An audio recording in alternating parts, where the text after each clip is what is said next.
Halo Sobat Severian, perkenalkan saya Olive. Pada kesempatan kali ini saya akan membahas tentang teks negosiasi.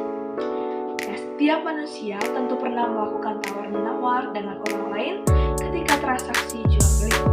Misalnya saja seperti penjual di pasar dan pembeli, pengusaha dari pihak bank ataupun contoh lainnya. Nah, kegiatan tawar-menawar ini seringkali disebut dengan negosiasi. Nah, pada bagian artikel kali ini saya akan membahas mengenai informasi terkait dengan pengertian teks negosiasi beserta strukturnya secara lebih detail. Adapun ciri-ciri dari teks negosiasi yang paling mencolok adalah bisa mencari penyelesaian dan menghasilkan keputusan yang sama-sama menguntungkan, di mana tujuan dari adanya negosiasi adalah untuk memperoleh kata sepakat. Oke, baik, yang pertama kita masuk ke pengertian negosiasi. Teks negosiasi itu adalah suatu bentuk interaksi sosial yang biasanya berfungsi sebagai media untuk mencapai suatu penyelesaian bersama antara pihak yang memiliki perbedaan kepentingan. Nah, pihak tersebut akan berusaha menyelesaikan perbedaan yang muncul dengan cara berinteraksi dan mencari solusi dengan tidak merugikan salah satu belah pihak. Berdasarkan pengertian teks negosiasi di atas tadi, maka negosiasi itu dilakukan karena pihak yang memiliki kepentingan perlu membuat sebuah kesepakatan mengenai masalah yang sedang menuntut penyelesaian secara bersama.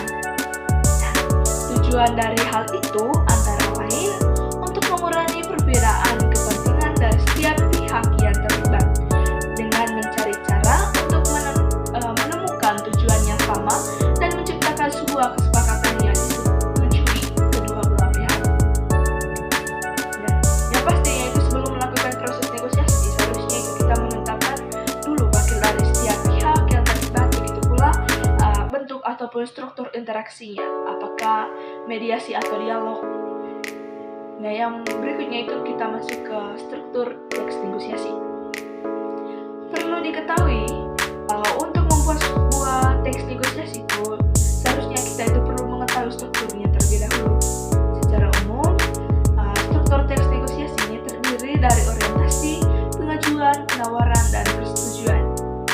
Nah, tahapan dari struktur ini harusnya ditulis secara berurutan agar dapat dipahami dengan baik. Yang pertama itu tadi ada orientasi. Orientasi ini berisi pembukaan atau awalan sebuah negosiasi yang biasanya berupa kata salam, sapa, dan sebagainya. Yang kedua ada pengajuan. Pada bagian pengajuan ini berisi permintaan dari salah satu pihak mengenai permasalahan yang dihadapi dan ingin diselesaikan. Yang ketiga ada penawar. Penawaran ini berisi proses tawar-menawar antara pihak satu dan pihak lainnya untuk mencapai sebuah kesepakatan yang menguntungkan satu sama lain. Yang keempat ada persetujuan.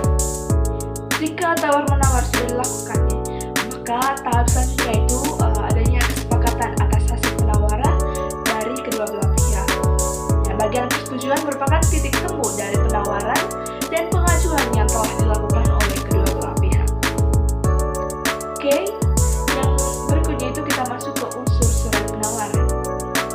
Unsur surat penawaran itu membuat yang pertama ada kop surat.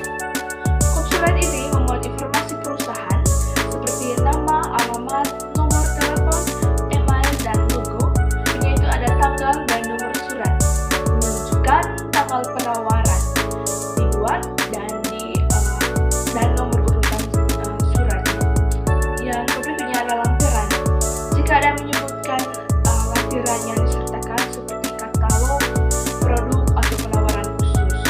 Terus yang berikutnya ada hal atau perihal menjelaskan topik inti surat penawaran, misalnya penawaran produk A atau penawaran jasa B. Yang berikutnya ada alamat penerima, memuat alamat lengkap pihak yang disetujui. Yang berikutnya ada salam pembuka, sapaannya sopan dan formal seperti dengan hormat, dan isi surat itu bagian inti surat yang memuat. Yang pertama ada pendahuluan, perkenalan perusahaan dan tujuan penawaran,